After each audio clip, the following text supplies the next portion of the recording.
வளர்ப்பாச்சிலாசிரமம் அழகிய பால சுந்தரி பாகனை துணி வளர்த்திங்கள் தமிழிசையால் மழவன் மகளின் முயலக நோயின் பிணி தீர்த்தருளிய ஆளுடைய பிள்ளை தமிழிசை பாடிடுவோமே.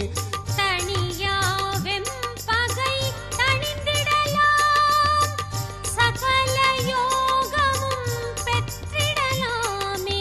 சிவாய நம ஓம் சிவாய நம ஓம் நம சிவாய சிவ சிவாய நம ஓம் சிவாய நம ஓம் சிவாய நம ஓம் நம சிவாய சிவ சிவாய நம ஓம்.